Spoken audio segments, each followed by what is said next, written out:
Bien, bonjour, il y a quand même quelques personnes, je suis très content, même si c'est un petit peu difficile.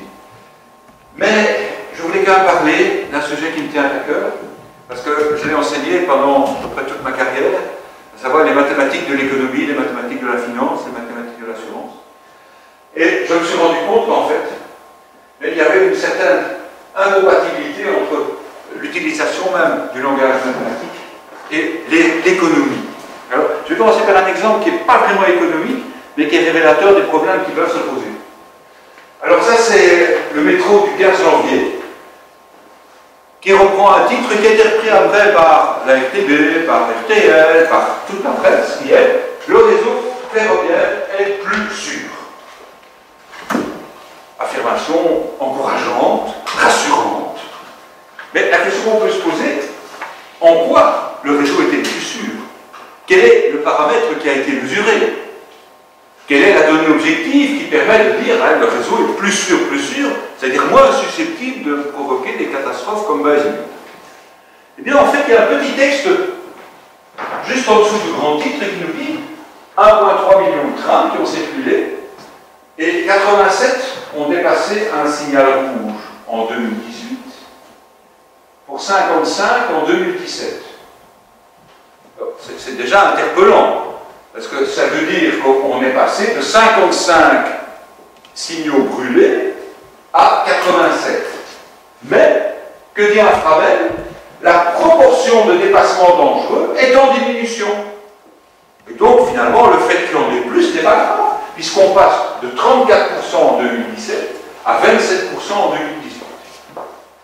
Alors, petit calcul élémentaire, quel est le nombre de dépassements dangereux en 2017? Étant donné qu'on en a eu 55 et que plus d'un tiers était dangereux, on en a eu 19.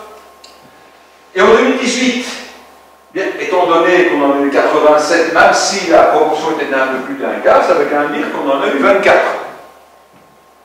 Ce qui veut dire qu'en fait, on est passé de 19 dépassements dangereux à 24. Je vous rappelle quand même le titre. Le réseau ferroviaire est plus sûr. Alors, ce n'est pas vraiment de l'économie, mais c'est interpellant parce que qu'est-ce que ça veut dire? Ça veut dire que l'information dont on dispose peut être mal traitée, triturée, arrangée, de façon à faire apparaître un résultat qui est exactement le contraire de la réalité objective. Enfin, quand même pas rigolo. On est passé de 19 à 24 possibilités d'accidents dangereux. 24 Bösingen possibles en un an, et on titre le réseau est plus sûr. Je trouve que c'est interpellant. Et c'est un peu ce qui se passe en économie. Je sais bien que cet exemple n'est pas économique, quoique Infrabel, hein, c'est quand même dans le réseau connu. Il y a de la communication. Et en économie, il y a de la communication. Il y a de l'humain. Et c'est un peu ça le problème. C'est que l'économie se situe où? Dans le spectre scientifique. Il y a les mathématiques, sciences dures, la physique, la biologie, la chimie. Il y a les sciences humaines, que d'aucuns qualifient de sciences molles, j'ai déjà entendu. Et puis l'économie est entre les deux. Avec pourtant plus d'objectivité que pour ce qui est des sciences purement humaines. Hein. Comment mesurer un QI? Est-ce qu'une mesure du QI est une mesure objective? Un cash flow, c'est une mesure objective. Une valeur d'une action, c'est une mesure objective. Mais le quotient intellectuel de quelqu'un, ce n'est pas une mesure objective. C'est une mesure subjective, qui va varier, fluctuer selon le test effectué. C'est donc quelque chose qui est entre le purement scientifique et le purement humain. Alors, est-ce que ça avance plus du côté humain, ou est-ce que ça avance plus du côté mathématique et scientifique? Ben, ça, c'est une question à laquelle je vais essayer de répondre. Alors, il y a une des phrases que moi j'adore, c'est la phrase de Fischer-Black. Alors, les financiers connaissent la formule de Black-Scholes, c'est une formule qui a révolutionné la finance, qui est apparue dans les années 70, 73 en fait, et depuis à peu près une vingtaine d'années a vraiment bouleversé les produits financiers en les multipliant par 10, 20, 30. Pourquoi? Parce qu'elle a permis de construire des produits financiers à partir d'autres produits financiers et à partir de droits d'achat ou de vente. C'est quelque chose d'assez complexe. C'est ce qui fait d'ailleurs qu'aujourd'hui le marché est quasiment incontrôlable. Eh bien, ce monsieur, examinait s'il faisait de la mathématique pure et de la mathématique appliquée. Et moi j'aime bien ça. Il disait Best pure research grows from efforts to solve applied problems. Donc, la meilleure mathématique pure, elle va naître du fait que je vais essayer de résoudre des vrais problèmes. Et il dit aussi The best applied research to solve problems grows from intellectual curiosity. Et ça c'est très important, c'est que même si on veut résoudre uniquement des problèmes concrets, si on n'a pas de curiosité à quelqu'un, on fera. Donc ce monsieur était à la fois un grand financier et un grand mathématicien. Alors, il a eu le prix Nobel pour ça. C'est marrant parce qu'il n'y a pas de prix Nobel d'économie. Donc, on attribue l'appellation Nobel à un prix qui n'est pas. Parce qu'en 68, donc à l'occasion du 300e anniversaire du prix, la Banque Royale la Banque Royale de Suède a décidé de créer un prix qui n'était pas le prix Nobel, mais qui était le prix de la Banque Royale de Suède en mémoire. Ce n'est pas un vrai prix Nobel. Brancher l'ordinateur, ce que j'ai fait. Alors, qu'est-ce qui fait que ça ne marche pas? C'est qu'il n'y a pas de vue sur cette fille-là. Il y a du jeu sur cette fille. C'est ton film encore.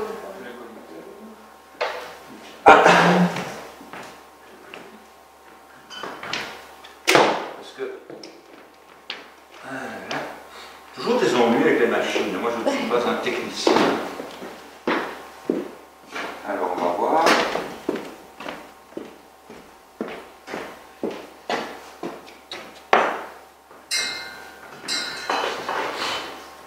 Ça, c'est quand même curieux, hein, tout ça. Parce que...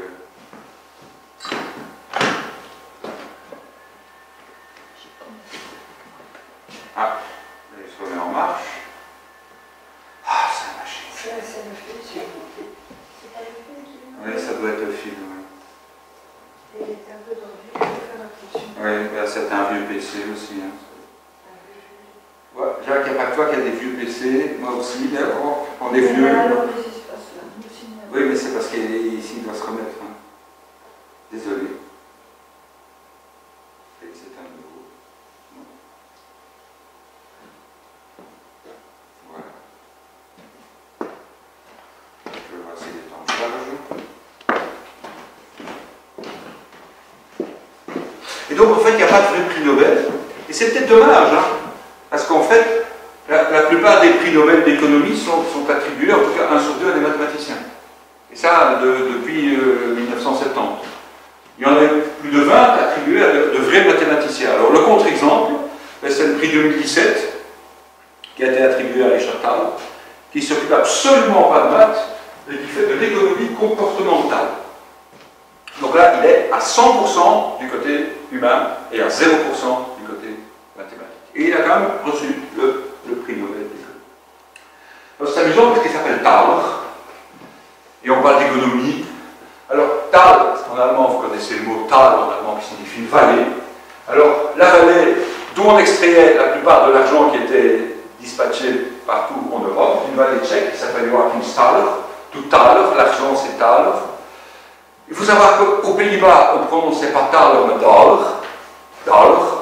Daler qui est devenu la monnaie de toutes les colonies du Pays-Bas, donc de Nieuw-Amsterdam, c'est-à-dire le premier nom de New York, et donc dollar. En fait, c'est marrant parce qu'en fait, dollar, ça veut dire vallée. Et c'est exactement le nom du prix Nobel Richard Thaler, qui s'appelle dollar. C'est amusant, hein? Alors, je vais essayer de donner 3 petits aspects économiques dans lesquels je vais essayer d'analyser la mathématisation et critiquer la mathématisation. Donc, on va regarder quelques aspects microéconomiques, quelques aspects macroéconomiques et quelques aspects financiers. Alors, définition de la microéconomie, ça c'est celle d'un des collègues, enfin mes ex-collègues profs d'économie. Donc c'est le champ d'études qui s'attelle à modéliser, le plus souvent un outil mathématique, ça c'est chouette, j'aime bien, les comportements individuels des agents économiques ainsi que leurs interactions de manière à les décrire, les analyser, etc. Alors, je vais prendre un modèle qui est le plus simple, c'est le modèle le plus connu, le premier modèle dans la plupart des cours d'économie, c'est le modèle de Wilson. C'est un modèle d'approvisionnement. C'est le modèle qui est paru en 1934 dans une revue qui est Harvard Business Review et qui permet justement d'optimiser sa politique d'approvisionnement et de stock. C'est donc le modèle de Wilson qui figure dans tous les livres d'économie. C'est le premier modèle qu'on voit. Sauf que Sauf que c'est pas lui qui l'a trouvé. Sauf que, en fait, c'est un horrible plagiat d'un article qui est apparu une vingtaine d'années avant et qui est le suivant. How many parts to make at once, c'est Fort Richmond Harris. Et dans le Journal of Population Research, qui est pourtant pas n'importe quoi, article qui a passé totalement inaperçu, personne n'a lu, sauf le rigolo Wilson, qui se l'est approprié, qui l'a plagié, et qui maintenant figure dans tous les livres d'économie. Marrant, hein? Alors voilà, c'était redécouvert en 1989, et donc maintenant on publie effectivement le texte original, et voilà un article qui est paru, qui rend à César ce qui devrait appartenir à Fort Richmond Harris. Alors comment approvisionner? Eh bien, c'est un peu ça le problème, c'est pour ça que je trouve cet exemple intéressant, parce qu'en économie, qu'est-ce qu'on fait? On va faire des hypothèses simplificatrices. Et quelles sont ces hypothèses? C'est toujours la même chose, on va commencer par faire de la linéarité. On va supposer que l'écoulement est régulier et proportionnel au temps. Ça, dans tous les cerveaux mathématiques, dès qu'on commence, on fait des linéaires, toujours.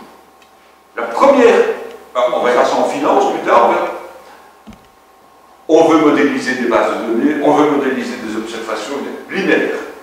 Régression linéaire, tout de suite. Alors, on va supposer que le taux de demande est connu, donc je sais ce que je vais vendre et quand je vais le vendre. Oh. On va supposer que le coût de commande est constant, donc je commande 1 kg, 3 tonnes, ça coûte la même chose. Et on va supposer que le coût de stockage est par ce stockage, monsieur, vous avez fait du fond, et un coût qui peut être calculé par unité de temps et de produit. Ce qui est tout à fait en contradiction avec pas mal de situations concrètes. Mais ça, c'est des hypothèses. Donc, encore une fois, je vais partir d'une situation, je vais la synthétiser et je vais choisir des hypothèses simplificatrices. Et ça, c'est très important parce que ça, c'est le moment du passage du réel au modèle. Et ce qui se passe, et ça, c'est terrible, c'est que la volonté de simplification est telle qu'on va se retrouver face à une représentation modèle qui est totalement différente de la réalité. Alors, comment se comporte le stock? J'ai un écoulement régulier, donc linéaire. Donc, si je suis malin, je vais commander exactement au bon moment, c'est-à-dire au moment de la rupture de stock pour avoir pas avoir de stock résiduel. Et donc, je vais me retrouver face à cette situation absolument idéale. Et donc, puisque je pars d'un stock Q à un stock 0, autant se dire que le stock moyen, c'est plus souverain. Et on va considérer qu'en fait, il n'y a pas de problème et qu'en moyenne, j'ai toujours le même stock. Donc, le coût c'est le coût de commande, plus le coût de stockage, à savoir stock moyen, durée de stockage et le. Il faut bien se rendre compte que là, on a plusieurs variables. Mais les variables temps, taux de demande et quantité à commander sont évidemment liées, puisque je m'arrange pour commander exactement au bon moment, exactement la bonne quantité. Ce qui va me permettre d'éliminer les deux variables. Et donc, j'obtiens quoi? J'obtiens quoi? J'obtiens quelque chose qui est tout simplement une belle parabole. A plus Q carré. Vous connaissez tous la parabole, hein, c'est ce machin-là, ça c'est X carré, dans le bras vers le haut, qui est toujours positif. Donc A plus Q carré est toujours strictement positif. Et donc, la seule façon de minimiser les coûts, c'est de ne pas produire.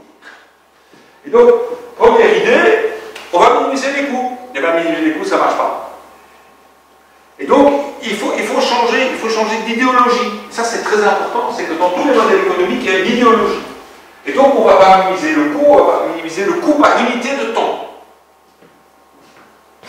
Est-ce que ça va influencer l'optimalité de la solution? Mais bien entendu, je choisis mon critère d'optimisation. Les critères d'optimisation n'existent pas. Ils ne sont pas là, il n'y a qu'à les cueillir, non, on les invente. Et ça, c'est très important, c'est qu'en économie, quand je mathématise, quand j'essaie d'optimiser, je choisis toujours un certain critère d'optimisation, qui est fonction de mon idéologie. Ici, l'idée, c'est on va minimiser le coût par unité de temps. Évidemment, à ce moment-là, on a introduit un surcul, une hyperbole, et donc on se dit chouette, on peut trouver le minimum, on fait une petite dérivée, le mathématicien est content, il a résolu le problème. Le mathématicien est content. Est-ce que l'économiste est content? Parce qu'il est plus exigeant que le mathématicien. Il va se dire, mais c'est quoi cette quantité? Je dois la commander, okay. Une fois que j'ai écrit, je peux calculer T, puisque je connais mon taux de demande. Mais c'est quoi tout ça? Qu'est-ce que c'est A? Qu'est-ce que c'est D? Comment je peux les estimer? Est-ce que je peux calculer un taux de demande? Quel est le niveau de précision sur mon taux de demande? L'économiste, il n'est pas content qu'avec ça, il ne peut rien faire. Parce que tous les éléments qui figurent dans la formule, qui est très belle, sont des éléments auxquels il n'a pas accès, ou en tout cas, pas directement, pas exactement. Et donc, cette solution est fonction de toutes les hypothèses simplificatrices qui ont été faites, et qui ne les reflètent pas la réalité. Et aussi du critère d'optimalité qui a été modifié, parce que je n'ai pas modifié, je n'ai pas minimisé les coûts. J'ai choisi une autre façon de présenter, de manière à pouvoir obtenir une solution. C'est vicieux. Et donc, écoulement régulier, il ne faut pas rigoler. Hein. Vous connaissez un seul produit qui s'écoule régulièrement. Hein. Toute demande connue. Il y a quelques cas. Je connais des entreprises qui travaillent avec un carnet de commandes rempli, bourré, et qui savent exactement ce qu'ils doivent produire, et qui ne veulent pas produire plus, parce qu'ils savent très bien que s'ils produisent plus, dans 10 ans, ils sont ruinés. Il y a une entreprise automobile, comme ça, c'est la Morgan, vous connaissez peut-être, une superbe voiture. Ils ont un carnet de commandes bourré pour 3 ans, et ils ne veulent pas en produire une de plus que ce qu'ils produisent, parce qu'ils sont dans ce cas-là. Donc, ils structurent leur économie pour être dans les conditions du modèle. Le coût de commande constant, c'est évidemment très critiquable. Et le coût de stockage, j'ai beaucoup mis ce stockage, donc ça c'est vraiment, j'ai fait un copier-coller. Par unité de temps, constant et connu, bon, c'est vraiment absurde. On va essayer d'améliorer les choses. Hein. L'écoulement n'est pas constant. On va prendre une petite hypothèse qu'on va essayer un petit peu rendre plus conforme avec le réel. Donc on va dire qu'il y a une fonction d'écoulement quelconque. Donc j'ai une fonction d'écoulement. Et j'ai un coût de stockage qui va évidemment être différent, puisque ma fonction d'écoulement, hein, le but de la plupart des sociétés, des commerces, c'est pas d'avoir une fonction d'écoulement comme ça, c'est d'avoir une fonction d'écoulement comme ça. C'est d'arriver plus vite au zéro. C'est pour ça que le club ne vend que les best-sellers, et pas les livres plus difficiles. Que ça veut dire qu'on vend tout de suite beaucoup et puis après on quitte le stock. Et donc ce qui est très amusant, c'est que dès qu'on change une petite hypothèse, on dit il y a un écoulement, il y a une fonction d'écoulement. Je suppose même qu'elle est connue. Ben, je vais calculer le stock moyen, et donc je me retrouve avec une horreur, c'est-à-dire avec ce genre de truc-là, à la place de Q sur 2. Donc vous conviendrez avec moi, même si ce n'est pas encore des maths hyper sophistiquées, c'est plus compliqué que Q sur 2. Et donc, ça c'est le vrai problème aussi de l'économie, c'est qu'en fait, l'univers est d'une complexité telle que, ou bien je fais une représentation synthétique qui est outrageusement simplifiée, ou bien j'ai un modèle qui se sophistique de manière dramatique, très vite, très vite. Et encore, j'ai travaillé en univers déterministe, parce que dès que je travaille en univers aléatoire, les choses sont pires, je travaille avec des distributions de probabilité. Le critère d'optimalité, à ce moment-là, je peux le choisir comme je veux, parce que dès que je ne suis plus certain de ce que je vends, tout est question d'espérance. Est-ce que l'espérance, la moyenne, est-ce que c'est un bon critère, une bonne façon de mesurer les choses? Est-ce que c'est la meilleure façon? Et donc je me retrouve avec un tas de possibilités de modélisation, de critères, avec un tas de modèles plus ou moins sophistiqués, d'autant plus sophistiqués que je veux coller à la réalité, et j'ai un choix. Et puis j'obtiens une solution qui représente cette solution. C'est pas évident. Ça veut dire clairement, moi je pense que on a un modèle qu'on veut avoir pour les résultats qu'on veut avoir. Ça c'est plus en fait. Donc, économie, mathématiques, mariage, oui, je prends dans les maths ce que je veux pour avoir ce que je veux. Et je ne parle pas encore des politiques, mais ça va venir. La macroéconomie, mais ça c'est la description globale de certains secteurs. Donc c'est les taux de croissance, l'inflation, etc. Enfin, ce sont des phénomènes qui sont mesurés globalement, et non pas simplement sur la petite entreprise qui m'intéresse. Alors c'est marrant parce que le rôle de prescription, hein, les moyens à mettre en œuvre, pour améliorer l'état de santé du pays. Intéressant ça, améliorer l'état de santé du pays. Alors il y a plusieurs types d'indicateurs, il y a ceux qui sont retardés, c'est-à-dire on observe le passé, on regarde tout ce qui est passé, on le modélise, on le présente. Il y a ceux qui sont coïncidents, on regarde le présent. Et puis il y a le plus intéressant, c'est les indicateurs avancés, c'est-à-dire qu'on essaie de faire des prévisions ou des prédictions, il faut donner du sens à ces deux mots, de ce qui va se passer. Et c'est pas évident. Donc, connaissant la situation passée et la situation présente, peut-on prévoir le futur? À votre avis? Alors, j'ai ici des chiffres français, ça c'est français, donc ça c'est partie de conférence française. C'est la croissance en pourcent de la productivité pendant 50 ans, entre les années 60 et 2010, des secteurs industriels et des secteurs qui sont plutôt agroalimentaires, donc agriculture et pêche. Bon, ça ne dit pas grand-chose. Enfin, on voit quand même qu'on est en général pas dans le positif. Hein. Il y a quelques moments de crise, hein, on voit, il y a des moments où ça va moins bien, et puis ça va pas toujours bien dans le même secteur. Regardez 2008, c'était très bien dans le secteur de l'agriculture et de la pêche, c'était pas bien dans le secteur industriel, c'est la grande crise. Ça veut dire quoi, productivité, en fait? Ça, c'est intéressant aussi, que veut dire la productivité. C'est-à-dire qu'avec la même quantité de matériel humain et de matériel tout court, on arrive à produire la même chose. Donc ça, c'est... Oui, mais on mesure quoi? L'argent que ça rapporte ou les quantités produites. Parce qu'au niveau industriel... Alors aujourd'hui, par exemple, au niveau de l'agriculture, ça, les chiffres sont disponibles. Il y a 100 ans, il y avait 90% de la population qui était agricole. Aujourd'hui, il y a 3%. Oui, mais bon, au niveau agriculture, enfin, j'interromps, mais... Oui, vous avez raison. Parce que bon, on peut encore, c'est assez évident qu'on peut parler de tonnes de maïs, de tonnes de pommes de terre et des machins pareils, mais quand on fait une productivité globale, comment est-ce qu'on fait pour... Comment on fait la moyenne? Voilà, c'est une bonne question. On fait la moyenne, Exactement. Pas la même chose. Et en industrie, produire un mixeur, une voiture, un machin...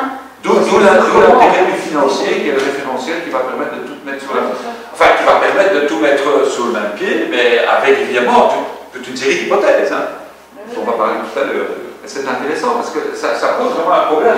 Qu'est-ce que la productivité? Ben, il est clair que si vous avez, on va en parler plus tard, mais il est clair que si vous avez 10 ouvriers, vous produisez une quantité Q, et que l'année après vous produisez 2 Q, vous avez une croissance de la productivité. Mais comment va-t-on globaliser ça dans un secteur? Ben, il est clair que là, on a besoin du référentiel monétaire. Alors, ça veut dire des choses intéressantes. Ça veut dire qu'en fait, en gros, si on part d'une base 160, ben, on est à 2000 en 2010 et à 1000 au niveau de l'industrie en 2010 également.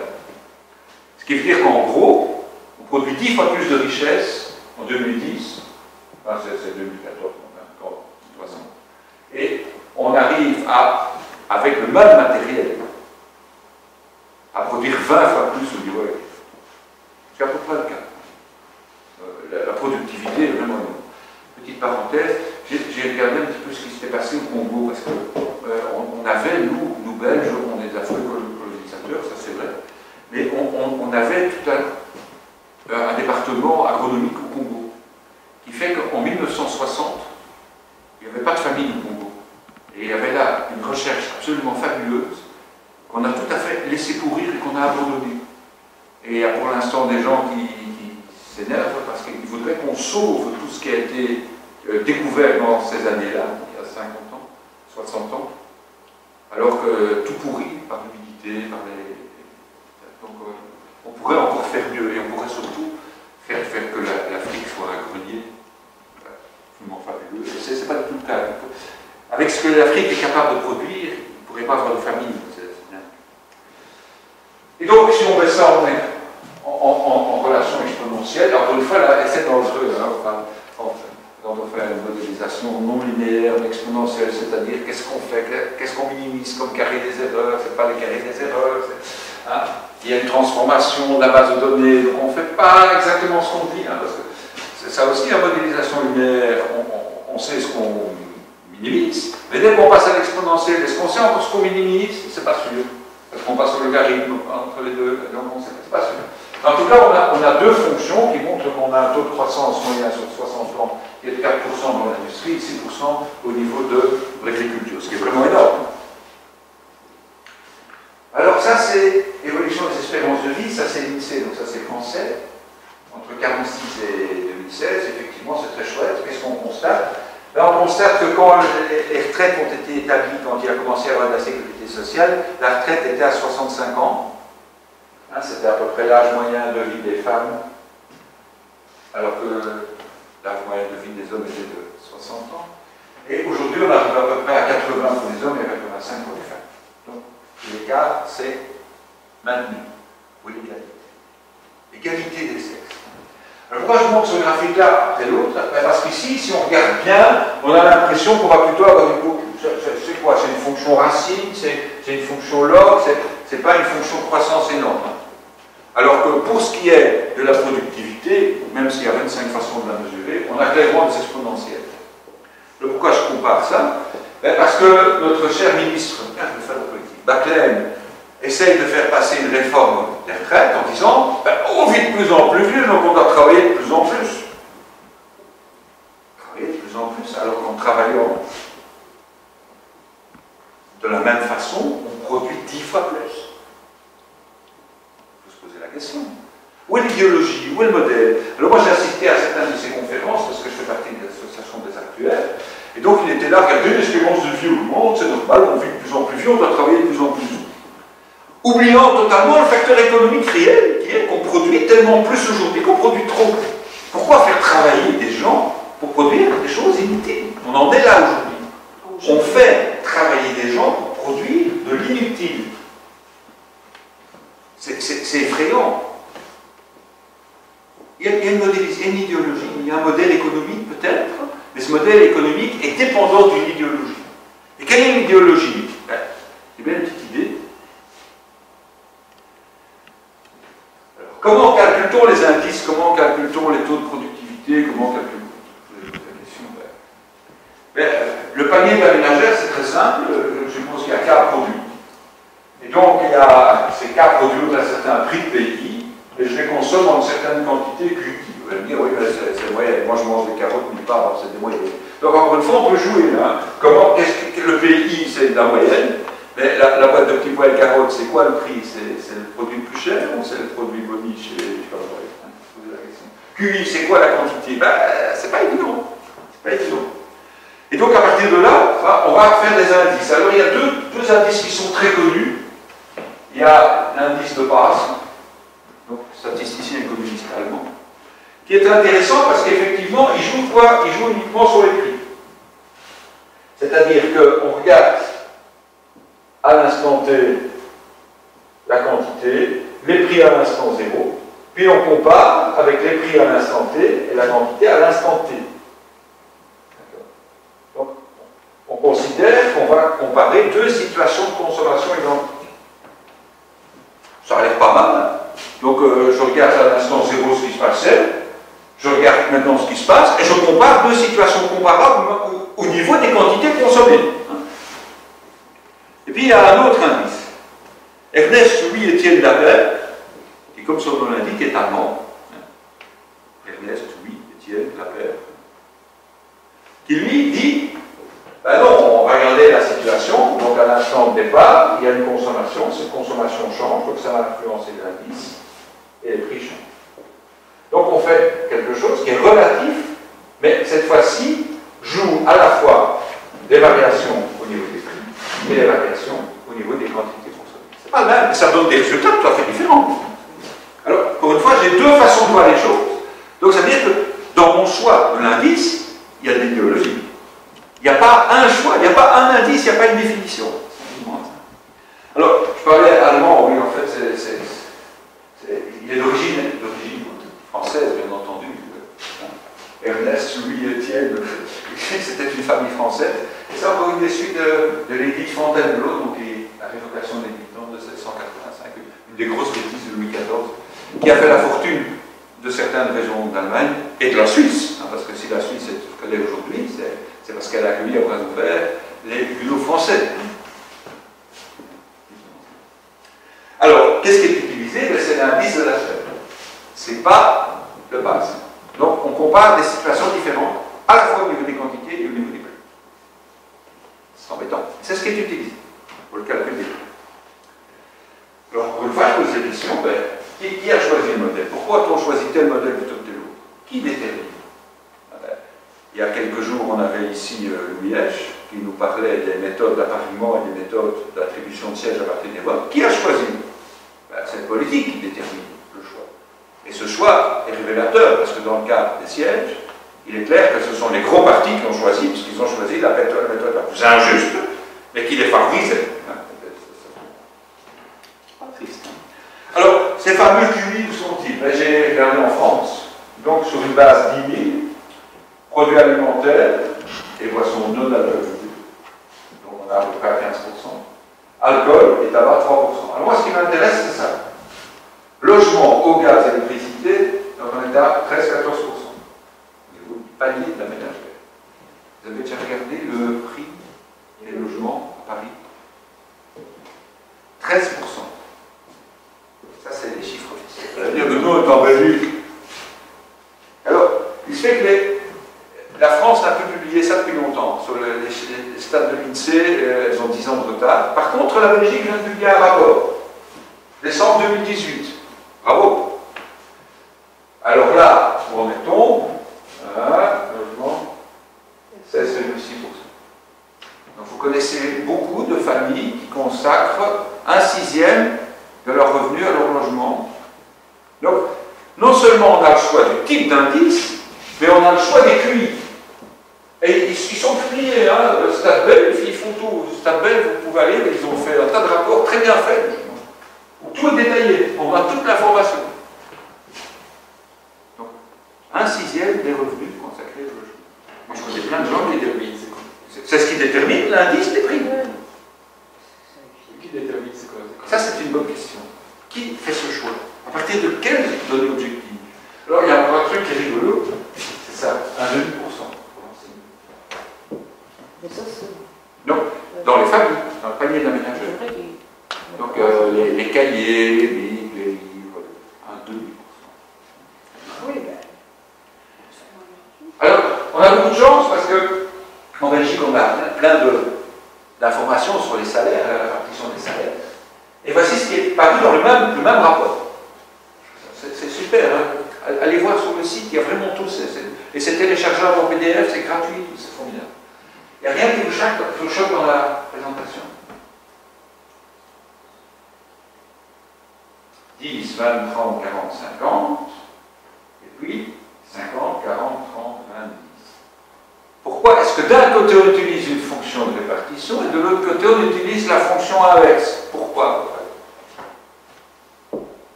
Pourquoi est-ce que le moins 2 devient plus 2 à partir de 50%? Qu'est-ce qui gêne? Vous remarquez, c'est une drôle de présentation. Hein. Moi j'aurais dit 60% gagne moins de 3300. 70% gagne moins de. Ils ont transformé la présentation. Je trouve que c'est intéressant idéologiquement aussi. Il faudrait mettre 90% gagne moins de... Moi je trouve, l'un ou l'autre, donc le gagne plus, le gagne moins. Alors si on regarde la fonction de répartition, elle est là. Et en fait, l'information intéressante, elle est là. Qu'est-ce que c'est que ces gens qui gagnent plus de 5500 € par mois, hein? Et là aussi, qu'est-ce que c'est que tous ces pauvres gens qui ont moins de 2000 € brut, hein? Brut, c'est du brut hein, par mois. Qu'est-ce qu'ils gagnent? Est-ce qu'il n'y a pas 5% des gens qui sont vraiment dans une misère crasse et infâme? Comment se comporte la courbe à gauche? Comment se comporte... Ben ça, on ne dit pas.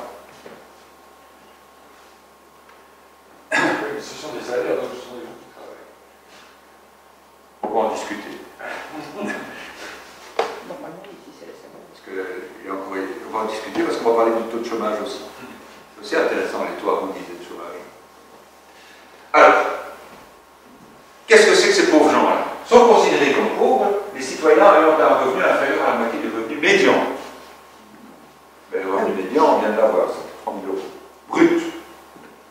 La moitié, donc c'est des gens qui ont moins de 1500 € brut. Il y en a, hein. Il y a des gens qui travaillent. Hein. Pourquoi la moyenne? On a une définition de la pauvreté, là. C'est la définition officielle. Là. Pourquoi la moitié? Pourquoi pas 40%? Pourquoi pas 60%? Pourquoi la moitié? Et pourquoi ne pas prendre en compte les vrais besoins des gens? Qu'est-ce que c'est qu'un pauvre? Ah, c'est quelqu'un qui gagne moins de la moitié du revenu médian. Oh! Non, mais c'est terrible, hein? Si avec la moitié du revenu médian, on peut dire... Voilà. Oui, c'est ça. Ben oui, non, mais je trouve qu'il faut bien se rendre compte que dans toutes les analyses économiques, là, il y a une part d'idéologie. Il y a une part d'arbitraire. Et on ne le voit pas, hein, le nombre de pauvres a augmenté, le nombre de... C'est quoi un pauvre? Ben, un pauvre, c'est ça. C'est pas un type qui n'a pas de quoi manger, ou qui n'a pas de quoi se loger. C'est quelqu'un qui gagne moins de la moitié du revenu médian. Est-ce que ça n'a pas varié, cette définition de la pauvreté? Si vous regardez sur le site de l'INSEE en France, ils travaillent avec 3 de part, 40%, 50%, 60%, et ils ont des conclusions différentes en fonction du taux. Mais je n'ai vu aucune étude où on prenait en compte les besoins réels. Par exemple, un prof qui habite Paris, il est pauvre. Parce que ce qu'il dépense pour son logement, il n'a plus rien pour manger. Je ne plaisante pas. Vous avez vu le prix des... J'ai des collègues français qui font tous les jours 1h30 de train pour aller, 1h30 de train pour revenir, pour faire de RER et de métro, parce qu'ils ne peuvent pas se loger au centre de Paris. Alors, différence entre moyenne et médiane. Oui, parce que, effectivement, ça c'est toujours un extrait du rapport des Belges. Je vous invite vraiment à aller sur le site, parce que c'est fantastique, le rapport est très bien fait. Il faut bien le dire. Hein. Donc, 10%, c'est un valeur. La moyenne, c'est 3450, presque 3005, et là, on a 3100. Donc, on a plus de 10% d'écart. Donc, la médiane est nettement inférieure à la moyenne. Donc, pourquoi choisir la médiane? Parce qu'elle est plus faible. Parce qu'elle est faible. Parce qu'évidemment, on va avoir moins de pauvres. Théoriquement. Dans la réalité, on en a toujours autant. Hein. Alors, pour qu'il y ait une différence de 10% entre moyenne et médiane, il faut que la distribution soit terriblement asymétrique. Hein. C'est intéressant de lire les rapports jusqu'au bout. Hein. Voilà. Un travailleur occupé à temps plein, un travailleur occupé à temps plein. Hein. Attention, hein. Donc ça veut dire que c'est la moyenne des gens qui travaillent à temps plein. Hein. Donc ça veut dire qu'il y a déjà 700 000 personnes qui sont exclues du bazar, hein, parce que vous avez 300 ou 400 000 personnes qui sont au chômage et 300 ou 4 300 000 personnes qui travaillent à temps partiel. Hein. Intéressant, hein. Je vous engage à aller le voir. Même rapport, toujours, les femmes gagnent moins que les hommes. Regardez, femmes en rouge, les hommes en bleu. Petit salaire, maximum pour les femmes. Plus gros salaire, à part une petite exception ici. C'est les profs. C'est le salaire des profs. Ben, c'est-à-dire qu'il y a... Et c'est une des choses que j'apprécie beaucoup, moi, justement, c'est que les salaires des femmes et des hommes sont identiques. Mais il y a plus de Oui, c'est possible que ce soit les profs ici entre 3 700 et 4 000 brut, hein. Ça doit être le salaire des profs, effectivement. Bon, ben voilà, ça va pas ça. Et vous remarquez que pour les hauts salaires, il y a 10% de Belges qui sont aussi du pays 90, mais ces 10%, c'est 6% d'hommes et 4% de femmes. C'est intéressant. Et tout ça, c'est magnifique parce que c'est disponible. Hein. Alors, l'INSEE, ils sont vraiment très en retard parce que leur taux de pauvreté a été calculé jusqu'en 2011. Donc ils s'en foutent, hein, c'est clair, ne l'intéresse pas. Et donc, on peut aller sur dans l'INSEE et on regarde le PIB. Le PIB est publié tous les ans. Hein. Le taux de pauvreté, sur le nombre de pauvres, on publie de temps en temps. Alors ça fait ça. Donc, le PIB augmente, donc la richesse augmente, la productivité augmente, la croissance. Qu'est-ce qui se passe avec le nombre de pauvres? Il est stable? Il augmente un petit peu. Il augmente. Ça c'est intéressant, il augmente. Mais le paradigme, c'est quand même créons de la croissance, créons de la richesse, il y aura moins de pauvreté. Est-ce que ce paradigme est vérifié? Ben, on va faire un petit ajustement. Alors, la question que je vais poser, c'est de regarder quoi? On va faire une régression. Alors, faire une régression, ça voudrait dire que le taux de pauvreté, le nombre de pauvres, est fonction du PIB. Et choisir la composante principale, c'est-à-dire qu'il y a deux quantités qui varient en fonction de mêmes circonstances extérieures de manière conjointe. Et ici, quel est le raisonnement à faire? Est-ce qu'on a une relation de cause à effet? Ou est-ce qu'on a des effets conjoints? C'est-à-dire deux phénomènes qui sont fonction des mêmes causes extérieures. C'est pas une question simple, moi je ne sais pas. Hein. C'est pour ça que je pose la question. Alors, si je fais une régression, elle est là. Donc j'ai en gros 1850 pauvres en plus par milliard de richesses créées. Et si je considère que les deux phénomènes sont des épiphénomènes liés à un tas de causes extérieures mais qu'elles n'ont pas de relation, à ce moment-là, il y a plus de 2000. En gros, quoi, on peut dire que chaque milliard de richesses créées engendre 2000. Alors c'est tout à fait contraire au paradigme de tous les politiques. Il faut de la croissance. croissance, il faut de la croissance. Mais quand on regarde les chiffres, c'est pas vrai. Plus il y a de croissance, plus il y a de pauvres. Et ces chiffres, c'est pas moi, hein, il faut aller sur le site de l'INSEE pour aller les chercher, c'est pas moi qui les ai inventés, hein, c'est vrai. Hein. Alors, la croissance économique, pourvoyeuse d'emplois, c'est extraordinaire. C'est récent, ça, hein, c'est le 15 du 2 2019. Je crois que c'est récent. Hein. La croissance économique, c'est le Leaf Express, magnifique. La croissance intensive en termes de création d'emplois, magnifique. Toujours le même rapport. La Banque nationale estime la création de, etc. Et puis on regardait le chômage. Le chômage a reculé de 30 000 unités. Hein, 28 000 en 17, 26 000 en 16, 19 000, etc. Puis on va se poser la question, il y a moins de chômeurs, mais où sont-ils passés ces chômeurs? Ils sont mis au travail, ils sont mis en emploi. Ils sont mis en emploi. Ben non. Ils ont été exclus du chômage. C'est deux décisions. La première a été prise par Di Rupo, ah oui, un ministre socialiste. Hein. La deuxième par Michel qui a dit chouette, je m'engage dans ma presse, je continue à exclure les gens. Et en fait, depuis 2015, ce qui se passe, c'est qu'il y a de plus en plus de gens qui sont exclus du chômage. Donc il y a moins de chômeurs, mais ça ne veut pas dire qu'il y a plus de gens qui travaillent. Vous pouvez aller regarder les chiffres, ça c'est la FDF des abonnés. Lors de la mise en place des mesures Di Rupo, ben, il y a plus de 30 000 personnes qui ont été exclues du chômage. Effectivement, 30 000. Ben, si je regarde la baisse, la 19, la 26, la 28, la 30, ben, c'est 30 000, effectivement, c'est ça. Il y a 30 000 personnes en moins dans le chômage chaque année, mais ce n'est pas des gens qui bossent, hein. C'est des gens qui sont exclus. Vous voyez, c'est intéressant. Hein. Alors, les taux de chômage qui sont mesurés sont des taux de chômage harmonisés. Donc, j'ai été voir ce que ça voulait dire qu'un taux de chômage harmonisé. C'est intéressant parce que le taux de chômage harmonisé, ça veut dire quoi? C'est la proportion de chômeurs par rapport aux gens actifs? Non, pas du tout. Donc, c'est HUR, ça c'est la définition officielle. Harmonized Employment Rate. Ce sont les individus en âge de travailler, sans travail, disponibles sur le marché du travail et qui ont accompli des démarches spécifiques pour trouver du travail. Wow. C'est uniquement les gens qui ont fait des démarches et qui. C'est pas des choses. Donc il y a une partie des gens qui n'ont pas de boulot, qui sont exclus déjà. Et puis alors, le taux harmonisé, et donc le nombre de personnes au chômage, en pourcentage de la population active. Okay. Et la population active, attention, c'est là que c'est amusant, est définie comme le nombre total de personnes au chômage plus la population active. Donc on met les chômeurs dans les actifs. Alors ça veut dire que si vous avez un taux de 10%, le taux harmonisé, il est là, 10% n'est plus de 9%, puisque vous considérez que les chômeurs sont actifs. Donc vous truquez un peu les données. Donc ici, quand on est là, ça permet grosso modo d'avoir 1% de moins. Donc le fait d'harmoniser les taux de chômage permet en gros d'afficher un pourcentage inférieur au pourcentage réel. Parce qu'on considère que les chômeurs sont aussi des actifs.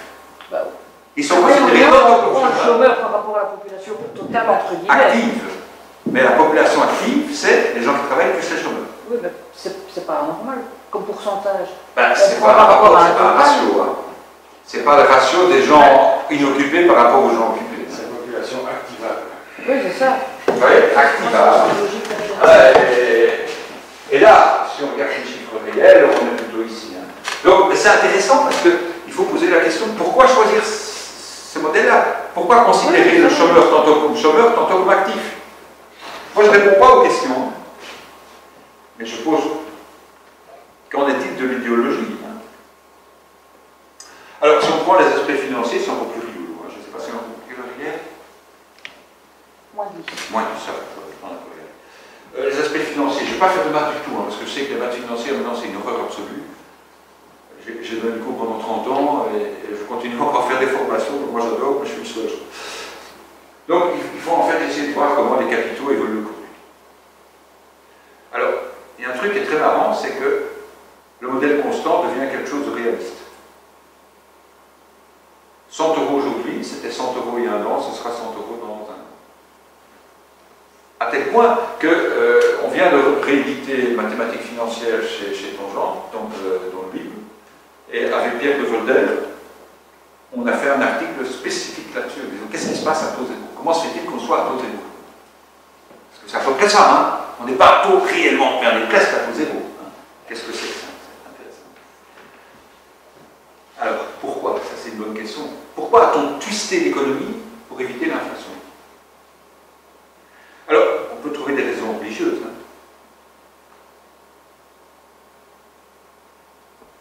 La bulle non desse tanto, c'est la première bulle qui a permis le commerce de l'argent. Position de l'islam, on va y revenir. Philosophe, la crématistique d'Aristote. Et puis en France, en Belgique ça a suivi un petit peu, puisque nous avons été français très vite après. Le crédit est autorisé depuis 1789. Un des effets de la Révolution. Jusque-là, interdiction de prêter de l'argent à intérêt. Alors, la position d'Hergé, donc Hergé considère aussi qu'on doit prêter de l'argent sans intérêt. Donc 20 francs par mois, ça fait 2400 francs par an. Oui, 20 fois 12.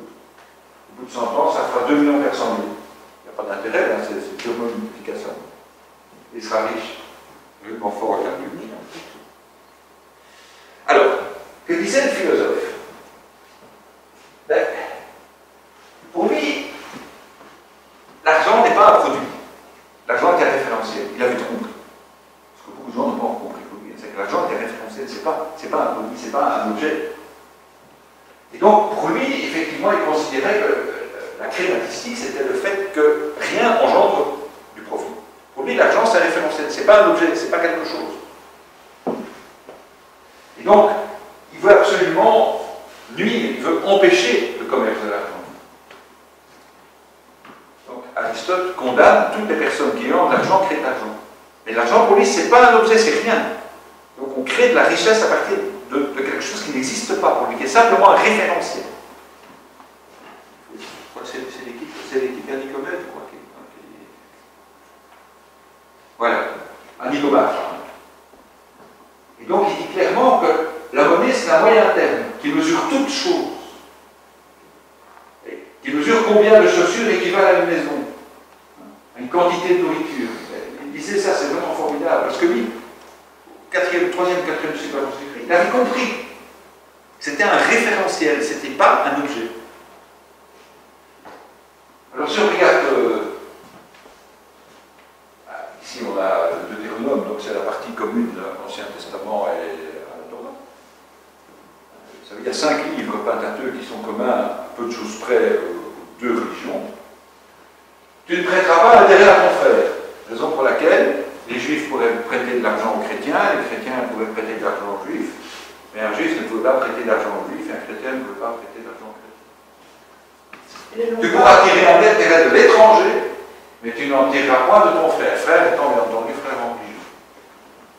Okay. Je donne vous pouvez aller vérifier, hein, c'est bien écrit dans la Torah, c'est bien écrit dans l'Ancien Testament. Alors, en ce qui concerne le Coran, ben, on a aussi le verset de la sourate Al-Baqarah, c'est la vache. Alors, ceux qui mangent de l'intérêt usuraire ne se tiennent le jour du jugement dernier que comme se tient celui que le toucher de Satan a bouleversé. Mais intérêt usuraire. Les musulmans d'aujourd'hui ont oublié le mot usuraire. Le commerce, c'est tout à fait comme l'intérêt. Allah a rendu licite le commerce et illicite l'intérêt. Mais ça, c'est typiquement une incompréhension de ce que c'est que la monnaie. C'est pas un bien de consommation. Les spéculateurs considèrent que c'est un bien de consommation, mais dans la réalité, c'est pas. C'est un référentiel, c'est une potentialité d'acquisition de biens. Et c'est ce qui m'a permis pendant des années de donner cours de finance au Maroc. Parce que je parle de ce point de vue-là. Je dirais, les gars, oui, depuis lors, je ne vais plus au Maroc. Hein. Je ne donne plus les cours. Je vais encore vous faire des conférences, je ne donne plus les cours. Qu'est-ce qui se passe? Ben, il y a une inflation, il y a une inflation. Hein. Qu'est-ce que ça veut dire? Ça veut dire que si je veux traduire ça, je garde ça, je traduis cette base de données d'inflation en indice. Ben, qu'est-ce qui se passe entre 2007 et 2017? Ben, si vous m'avez prêté 100 dirhams il y a 8-9 ans, et que vous m'en rendez 100 aujourd'hui, les gars, moi je ne sais plus acheter la même chose. Donc vous n'avez pas rendu ce que je vous ai prêté. c'est pas un bien, c'est un référentiel. Et le référentiel 100 en 2007, c'est le référentiel 116 en 2010. 10 ans après. Et ça marche, résumé. Moi, je veux bien, je vous prête des sous, vous allez me les rendre, c'est chouette. Mais vous allez me rendre 100 dirhams dans 10 ans, je pourrais acheter moins qu'aujourd'hui. Mais vous m'avez roulé. Et je dois toujours, j'ai fait chaque fois, commencer par dire l'argent, c'est pas un bien de consommation. Et ça marche. J'ai pu donner les coups. Okay. Alors, ça c'est l'horreur. Alors voilà comment on décrit l'évolution d'un capital. Ça c'est le modèle classique, c'est le truc le plus simple qu'on trouve maintenant dans les livres de finance pour décrire l'évolution d'un capital. Je me suis amusé, parce que j'ai démontré, et j'ai fait ça après le cours de Pierre, après un cours de Pierre de Vauder, qui est prof à l'UCN et qui donne aussi un cours à l'UEB, j'ai démontré qu'en fait, cette notation, on supprime ceci, parce que ça c'est aléatoire, l'exploration normale, permettait, en fait, c'est n'importe quoi, n'importe quelle fonction, à variation bornée dans les réels positifs. Donc c'est une très belle écriture qui est pauvre, rigoureusement. Tous les manuels de finance donnent ça. Alors, je vais terminer justement en donnant deux textes, parce que je n'ai pas de conclusion, parce que j'ai beaucoup de questions, mais je n'ai pas de conclusion. Le premier, c'est le texte d'Adam Smith, que vous connaissez certainement, c'est le fondateur du capitalisme, avec Wealth of Nation. Wealth of Nation. On traduit par la richesse. Donc, wealth, c'est la santé, mais ça traduit la richesse des nations. Et donc, il a essayé de montrer qu'il fallait partager le travail pour produire plus. Donc, l'idée, c'est le gain de productivité. Et donc, ça, c'est la vision de Smith. Donc, il y a une manufacture d'épingle, et puis on emploie 10 ouvriers. Et à 10, ils arrivent à produire 12 livres, donc 6 kilos d'épingle par jour. C'est pas mal. Alors, ça veut dire que ça considère que chacun a, en quelque sorte, produit 4800 épingles. Et s'il avait travaillé tout seul, il aurait pu faire combien d'épingles maintenant? À faire toutes les démarches, à se spécialiser, il en aurait fait quelques-unes. Et donc, la division du travail, elle a même un accroissement proportionnel dans la puissance productive du travail. Le gain de productivité, c'est là que ça apparaît. Et donc, on sent bien l'idéologie qu'elle a derrière. Il faut produire de plus en plus, il faut partager le travail, travailler à la chaîne. Et puis, il y a un mathématicien qui a pris l'exemple, c'est voilà que je termine, et c'est Bertrand Russell, enfin, ceux qui un grand mathématicien, et qui prend l'exemple des étapes. Supposons qu'à un moment donné, un certain nombre de gens travaillent à fabriquer des épingles. Oui, c'est l'exemple d'Adam Smith, il a été épuisé. Il fabrique autant d'épingles qu'il en faut, en travaillant 8 heures par jour. Puis quelqu'un met au point d'invention qui permet au même nombre de personnes de faire 2 fois plus d'épingles. C'est la productivité. Là, on l'a défini, c'est x2. Le monde n'a pas besoin de 2 fois plus d'épingles, c'est évident. Elles sont tellement bon marché qu'on va en acheter, même si elles coûtent moins cher, parce qu'on n'a pas besoin. Dans un monde très honnête, tous ceux qui sont employés dans cette industrie se mettent à travailler 4 heures par jour. Dans le monde réel, on craindrait que ça démoralise les travailleurs. Ça, c'est l'humour. Les gens continuent à travailler 8 heures. Il y a trop d'épargne. Les employeurs font faillite. La moitié des ouvriers perdent leur emploi. Là, oui. La moitié des usines ferment. Au bout du compte, la somme des loisirs est la même. Sauf que dans ce cas-ci, la moitié des gens ne font rien et l'autre continue à travailler. Voilà. Alors je vous laisse choisir entre l'idéologie d'Adam Smith et l'idéologie de Bertrand Russell. Merci de votre attention.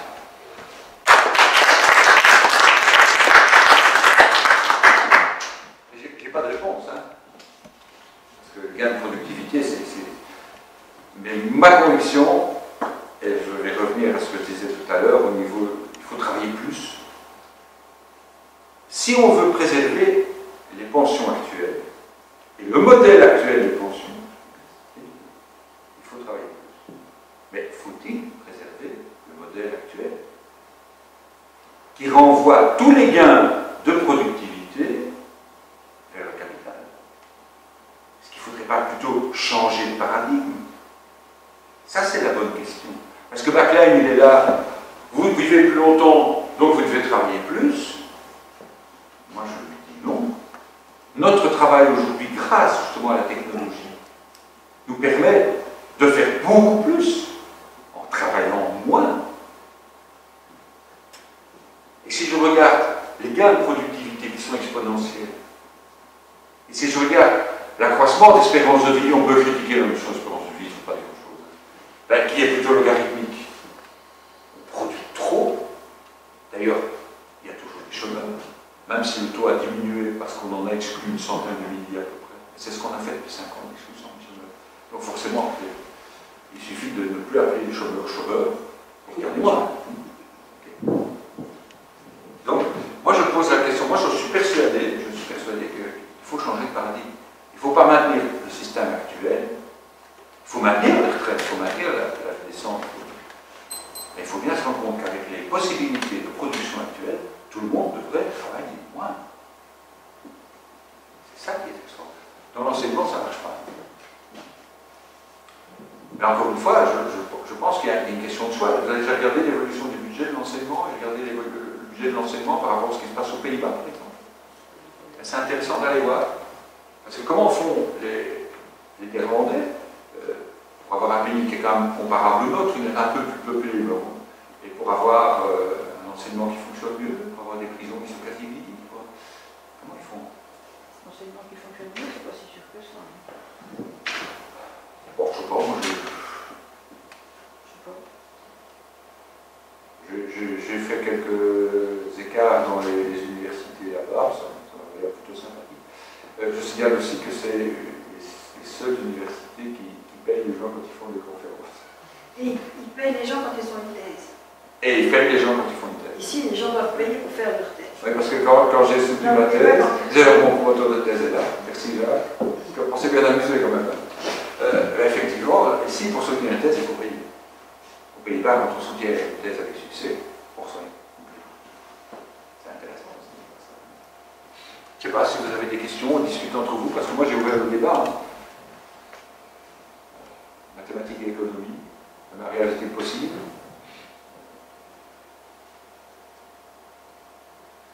Les mathématiciens, ils ne feront jamais que, je dirais, fournir un modèle éventuel, enfin, être capable d'utiliser un modèle pour lequel on a dit vous modélisez ça de cette façon-là. C'est pas eux qui choisissent la façon de modéliser. Ben, donc, ah oui, mais les mathématiciens, ils sont toujours à l'aise, hein, et quand ils ont résolu, ils ont optimisé, ils ont la solution, ils ont fait leur travail. C'est comme les ingénieurs qui font des bombes, en fait ils ne font que faire des bombes qu'on leur a demandé de faire dans les conditions. Regarde ça. Oui, ils sont pas complices. Et donc, moi je trouve que c'est quand même dérangeant. Donc, je pense qu'il faudrait réfléchir à tout ce qu'il y a derrière chaque modèle. Chaque fois qu'on utilise un modèle, en économie, chaque fois qu'on présente des résultats. Et là, nos journalistes n'ont pas la formation. C'est effrayant. Moi je suis effrayé par l'absence de formation de nos journalistes.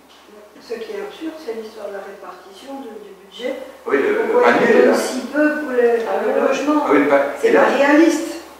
Le panier de l'INSEE et le panier belge sont quasiment les mêmes. Le panier belge vient d'être recadré.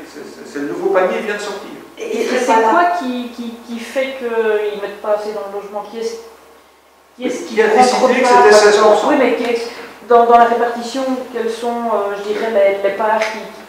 Vous ne pouvez pas nous montrer le... C'est le statisticien. Oui, non, mais je dirais quel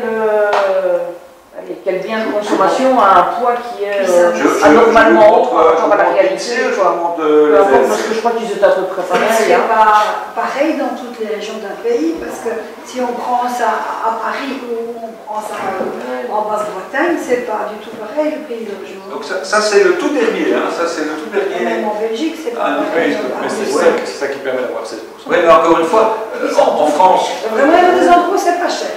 En France, il y a 2 ans, j'allais faire une formation d'actuariat à Saint-Brieuc, aujourd'hui. Pour 200 000 €, vous avez un petit château. Hein. Par contre, à Paris, vous avez... À Paris, on a une chambre de bonne, quoi. Il y a des gens qui ont hérité leur logement de leurs parents. Et donc, ils payent 0. Ah oui. Donc, si on regarde ça d'un point de vue statistique. 30%. Moi, je viens d'hériter en ligne directe, 30%. Avec une donation, c'est quasi rien. Ah, il faut donner entre vifs. C'est pour ça que j'ai donné à mes filles de mon vivant. Mais moi, j'ai payé 30%. Ouais. Parce que dès qu'on dépasse un certain niveau, et dès qu'on a une maison et un peu d'argent, on dépasse, c'est 30%. Moi, j'ai payé 30%. Donc, c'est pas zéro. Hein. Non, mais la maison, si on a hérité de sa maison, après, une fois qu'on Mais a là, pas On a quand même toujours le cadastre. Ah bon, il y en a plus. Oui, mais bon, ça. Ah, mais dès que vous êtes propriétaire, ça permet de baisser le sel. Ah oui, dès que vous êtes Quand on a propriétaire. acheté sa maison et qu'on doit payer après. Oui. Donc en fait, Mais les jeunes gens. si on met ça d'un point de vue statisticien, il y a moyen. Ah, je suis sûr qu'il y a moyen de justifier. Mais encore une fois, du point de vue humain, vous imaginez, on connaît déjà de couples comme ça qui s'installent, c'est pas 16%, c'est 50%. Il y a des Et même, maintenant que notre maison est payée, je paye plus en cadastre que je ne peux payer le loyer quand on s'est marié. Ah, non, je peux vous jurer, je peux vous le prouver. Je paye plus aujourd'hui en revenu en cadastre que ce que je payais. Oui, mais on il y a paye 40 ans quand je que le me suis marié. précompte. On ne paye pas le cadastre, on paye Non, le non, précompte. je paye plus en Oui, mais le précompte, ça fait du 1000 € par an ou quelque chose comme ça. Dans ma maison, c'est 3 000. Avant de ramener ça à l'équivalent d'un loyer. Ben, ça fait 250 € par mois. Et je payais 6 000 francs de loyer quand j'étais. Oui, mais un loyer actuel, il n'y a pas de loyer à 250 € par mois maintenant. Hein. Il n'y a pas de loyer à 250 € maintenant. Mais Hein. quand même, moi je paye 250 € par mois. Une maison qu'on a achetée et pour Pourquoi? laquelle Parce qu'on a eu beaucoup d'enfants, donc on l'a agrandi. À ce moment-là, on a eu des réductions. Maintenant, les enfants partent, mais nous, on a des augmentations. Et donc, on nous dit, oui, mais vous n'avez plus besoin de cette grande maison, donc vous pouvez la vendre. Je n'ai pas envie de vendre la maison, évidemment. On fait le changement. Oui, ce qui paraît anormalement élevé, ameublement, équipement ménager, Oui, c'est ils ça. font presque la moitié du logement eau énergie. Oui, c'est incroyable. Et l'habillement et articles chaussants, les gens qui peuvent se permettre de mettre ça, en effet, ils n'ont pas de loyer à payer. Quoi. Je ne sais pas ce que c'est votre bien et service. Hein. Ça, Tout le reste, maintenant, ça peut faire quoi? Hôtel, café, restaurant, hôtel, café, restaurant qui a la moitié du logement eau énergie. Waouh! Oui. Mais les Belges vont souvent au café. Aïe, waouh! Non, mais je ne sais pas. Ça, je dis, j'ai plus de questions que de réponses, mais je pense qu'il était intéressant, en tout cas, de regarder les chiffres, de regarder. Et ça, c'est tout à fait Mais, et intéressant. ça, c'est l'indice santé ou l'autre? Non, ça, c'est l'indice des paliers de la ménagère. Bon, parce que l'indice Ça, santé c'est- sur c'est lequel ce on qui- va c'est ce qui machin, on a permet- c'est ce qui retiré permet- C'est ce qui le... permet de calculer l'index aussi. Oui, mais dans ce qu'ils appellent l'indice santé, ils ont retiré justement les énergies, les machins, les trucs, ils ont retiré plein. Ah bah oui, parce que... Mais là, l'essence, il n'est pas dedans. Donc ça, c'est simplement l'indice des prix. C'est le palier... Parce que l'index, la il est basé répartition sur de l'indice ce que santé. j'ai appelé petit Q dans les formules, et qui est proposé. Et vous savez, vous allez sur Stadbel, vous avez tout, on vous donne tous les renseignements. Donc, Parce que l'index est basé sur l'indice santé et pas sur l'indice complet. Ben non, parce que ça permet d'éviter des sauts. Enfin, le but, et encore une fois, il y a de l'idéologie. Hein. Le but n'est pas de mesurer l'évolution réelle du coût de la vie. Le but est d'éviter un maximum d'indexation. Enfin, je pense qu'il y a une idéologie là derrière. Hein. C'est la même chose pour les pensions. Le but n'est pas que les gens travaillent plus. Le but, c'est que les gens prennent leur pension plus tôt. Et donc, un enseignant enseignant comme moi, hein, qui fait 2 ou 3 maîtrises, une thèse de doctorat, et puis il se met à travailler, il n'a jamais de carrière complète. Et comme les années d'études ne comptent plus, le bonhomme qui veut faire ma carrière ou laquelle il n'y arrivera plus. Il ne peut plus avoir une carrière complète. Moi, j'ai une carrière complète à 60 ans. Eux, ils travailleront jusqu'à 70, ils ne l'auront pas. Non, mais je pense que c'est ça. D'ailleurs, il y avait plusieurs rapports qui permettaient de vérifier quelle était la baisse de pension. Moi, je suis étonné par l'absence de réaction du monde des fonctionnaires et des enseignants. Ben oui. Parce qu'on rapporte les modalités actuelles des pensions sont absolument scandaleuses. Hein. Et tout ça pour maintenir le système actuel, c'est-à-dire le système de transfert de tous les accroissements de productivité vers le capital. Si, il faut bien vérifier ça. Les accroissements de productivité ne sont pas réinvestis. Ils sont accumulés par les actionnaires. Allez, un exemple, Proximus licencie 2000 personnes, enfin 1900. Vous avez été voir le bilan de Proximus, bénéfice 1,5 milliard. Ok? Que coûte 2000 personnes? Le coût en moyen d'un travailleur en masse salariale, donc le net, le brut et les charges, c'est c'est 50 000 euros. Donc 2000 personnes, c'est 100 millions. Ils ne savent pas à 100 millions près combien ils ont fait de bénéfice, parce que c'est entre 1,5 milliard et 1,6 milliard, mais ils se séparent de 2000 personnes pour assurer quoi? Plus de dividendes aux actionnaires. Et l'État ne bouge pas parce que l'actionnaire est principal, c'est l'État. Mauvais calcul d'ailleurs, parce qu'il va avoir 2000 chômeurs en plus. Donc ils n'ont pas compris. Non mais, allez voir sur les chiffres de Proximus. Un travailleur, ça coûte en moyenne 50 000 euros par an, en masse salariale. 50 000. Maintenant j'engage des gens, je sais, hein, j'engage des gens parce que je fais des spectacles, des comédies, j'engage des comédiens. Une masse salariale, c'est 50 000. Et les gens, ils gagnent pas lourd, ils gagnent entre 2 000 et 2 500 euros net. Hein. Avec une masse salariale de peu près de 50 000, ils ont 30 000. Hein. Oui. Non, mais ils ont 30 000 net avec une masse salariale de 50 000 à peu près. Ouais. Le net à peu près égal à la moitié de la masse salariale, un peu plus. Comme j'engage des gens maintenant et que je suis obligé de payer la masse salariale, je sais maintenant la différence qu'il y a entre le net et le brut et la masse salariale. Il y a des charges sociales. Et même quand j'engage personne, avec ma petite entreprise, je paye des charges sociales sur les personnes que j'engage pas. Oui, mais c'est pas une blague. Si. Donc moi je ne suis pas sûr que l'État est gagnant. Hein. Mais cette entreprise qui fait des centaines de millions, des centaines de gens.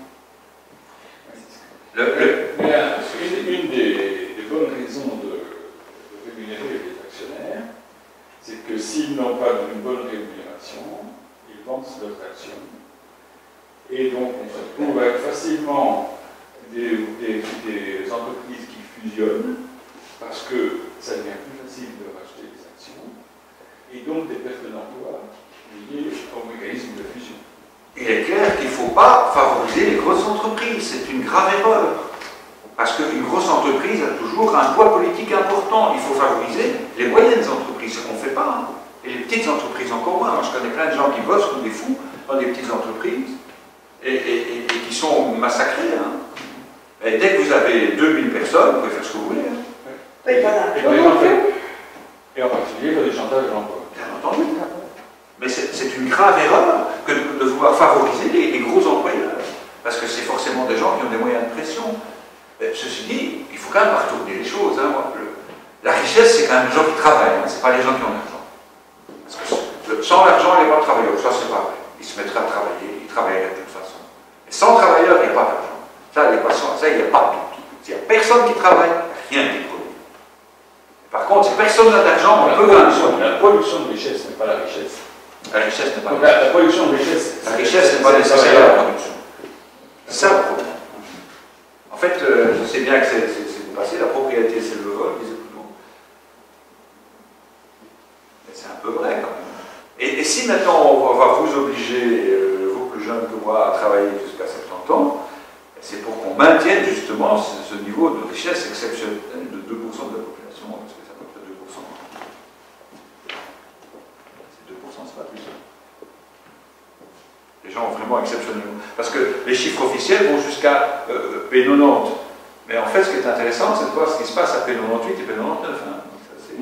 Donc, ce n'est pas des 5 et des 6 et des 10 000 euros par mois. Hein. Ça, c'est des 50, des 60 et des 100 000 euros par mois. Hein. Ce qui explique d'ailleurs le fait que la moyenne passe de 3 000 à 3 400. Et qu'on utilise un médian. Un médiane passe de... Ah oui, ça explique ça. Parce qu'elle est moins dépendante des valeurs simples. Ah, évidemment. Et ça permet d'avoir moins de pauvres dans les statistiques aussi. C'est marrant. Hein. Okay. Donc, c'est ça qui est intéressant. C'est chaque fois qu'on reçoit une information, il faut se poser la question, d'où vient-elle? Quels sont les chiffres? Quelles sont les définitions? Et c'est pas évident. Hein. Et les journalistes ne le font pas. Moi, ça m'énerve, parce que de temps en temps, très souvent, maintenant, Marie, qui m'accompagne, le sait, chaque fois que j'entends, je m'énerve, parce que je dis, mais c'est pas vrai ce que dit le journaliste, il n'a pas compris. Il y a un manque d'informations aussi, donc ça veut dire que les gens ne se renseignent pas à ce qui se passe. Je pense que ça c'est clair. Moi je fais comme ça des spectacles dans les écoles, et moi je dis, mon personnage, je dis, moi je crois que les gens sont curieux de savoir comment le monde est fait. Et le comédien qui me répond, moi je crois que les gens s'en foutent. Et moi je dis ce que j'ai envie de penser, et lui il dit probablement ce qui se passe réellement. pas les mêmes Kirkens, c'est un peu de football. Et ça ne les dérange pas d'avoir des joueurs de foot, et quand même l'utilité sociale d'un joueur de foot, c'est quand même pas énorme. Hein. Qui gagne par jour ce que lui est par an.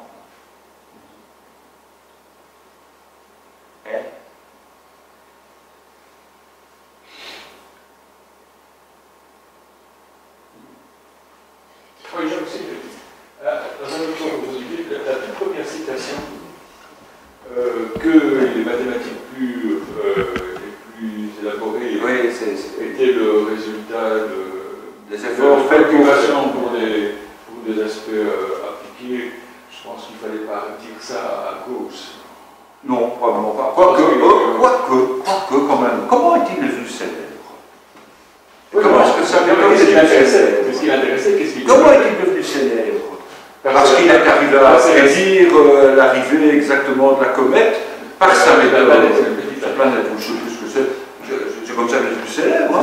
Parce que lui, il a dit, ah, ça va être là, et à tel moment, ça c'est la célébrité. Mais ce qui m'intéressait, il a toujours dit que c'était en fait. Ouais, mais il toujours dit que les noms. En fait, il le faisait. Ouais, mais oui. Il a quand même fait autre chose aussi. Hein. Il a quand même. Regardez Villani aujourd'hui. Oh, c'est un homme public ou un mathématicien? Ben, Gauss, c'est un peu comme ça aussi. Le prince des mathématiciens, c'est un peu comme ça aussi. Il a tout fait pour être à la fin grand matheux, et quelqu'un d'une certaine renommée aussi. Parce que s'il ne s'intéressait pas au concret, il n'aurait pas fait ce qu'il a fait. Et Grothendieck s'intéressait à quel je sais ça, je ne connais pas du tout. Oui. Donc je pense que c'est un peu. Enfin, quelle est la qualité de la personne qui fait cette remarque?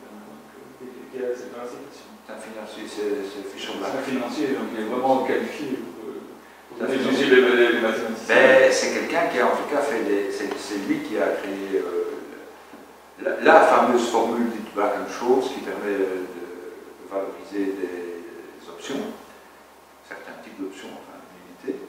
Mais les maths qu'il a créées pour y arriver sont passionnantes parce qu'il est arrivé à un modèle qui permet de valoriser un droit. Et c'était ça la vraie difficulté, c'est qu'un droit sur un produit financier devenait un autre produit financier, donc il devait avoir une valeur. Et donc son idéologie, moi je la trouve justement très chouette, parce qu'il a été beaucoup critiqué, et notamment Rocard qui disait que tous ces mathématiciens de la finance étaient des criminels. En fait, l'idéologie, bon pas d'idéologie, l'idéologie de Fischer Black, c'est le monde de la finance est un monde pur. Les gens communiquent l'information, ils ne trichent pas, ils ne mentent pas. Toute l'information circule. Et si j'arrive à bien diversifier mon portefeuille et à ne plus prendre de risques, je gagne exactement le taux sans risque. Donc la même chose que si je mets à des détails. L'idéologie de la formule, c'est ça. C'est deux éléments éthiques essentiels. Donc moi je trouve que c'est plutôt un personnage sympathique, Fischer Black. C'est pas le financier, le type qui veut gagner de l'argent. Au contraire, il dit, si on veut bien valoriser les produits, il faut être intègre, il faut être juste. Et c'est pour ça que j'ai répondu, lorsque Rocard avait fait ça, j'ai répondu par des articles dans les revues de maths que personne n'a vu, en disant ça, non, c'est justement une idéologie. L'idéologie est là, parce qu'il y a toujours une idéologie dans un modèle. Et son idéologie, ou ses hypothèses simplificatrices, c'est la même chose, c'est ça. Parce qu'il dit deux choses. Il dit l'information circule, tout le monde a la même information, personne n'est privilégié, il n'y a pas d'initié. C'est faux évidemment, mais son idéologie c'est ça. Et puis il dit, si c'est le cas, je vais pouvoir bien gérer mon portefeuille et bien l'équilibrer en prenant des produits dépendant des mêmes sources de risque. Et donc je vais pouvoir annuler le risque de mon portefeuille. Et si j'annule le risque, je gagne rien. Enfin rien de plus que ce que me donne la banque. Et toute la construction des formules de valorisation des options, donc des produits dérivés, est basée sur ces deux idées. J'ai enseigné ça pendant 30 ans. Ça ne doit pas très bien marcher en pratique. Hein. Ben, c'est le modèle qui est utilisé tous les jours, dans tous les marchés. Mais comme ils trichent tous. Ouais, il triche, mais donc Fischer Black, c'est un type qui est éthique. D'ailleurs, il n'a jamais trempé dans des histoires louches, hein, comme Merton, hein, ou comme Vasicek, hein, qui sont aussi des grands financiers, prix Nobel aussi, enfin, faux prix Nobel, mais qui, eux, ont été coincés dans des affaires pas très nettes, hein, avec des affaires de fraude, et Fischer Black, jamais. Donc, c'était un financier, mais son idéologie qui conduit à la simplification, l'hypothèse simplificatrice du modèle, est éthique. Oui, ça c'est le domaine que je connais, donc c'est un petit domaine dans lequel je connais un petit quelque chose. chose. Je sais comment construire des équations et je sais que c'est... Ah oui. Maintenant, il y a des grands mathématiciens. On vient de constater le décès malheureusement de Jean Bourguin, je le regrette, parce qu'il a eu une fin horrible. C'est peut-être un grand mathématicien. Vous avez déjà essayé de lire ce qu'il écrit? Il faut essayer. C'est de quoi je n'ai pas compris. Il y a le plus grand mathématicien belge vient de décéder. Oui. Bon. Vous savez, il faut essayer de lire ce qu'il écrivait. C'est illisible, c'est incompréhensible et, à mon avis, volontairement incompréhensible. C'était ensuite volontaire, ensuite.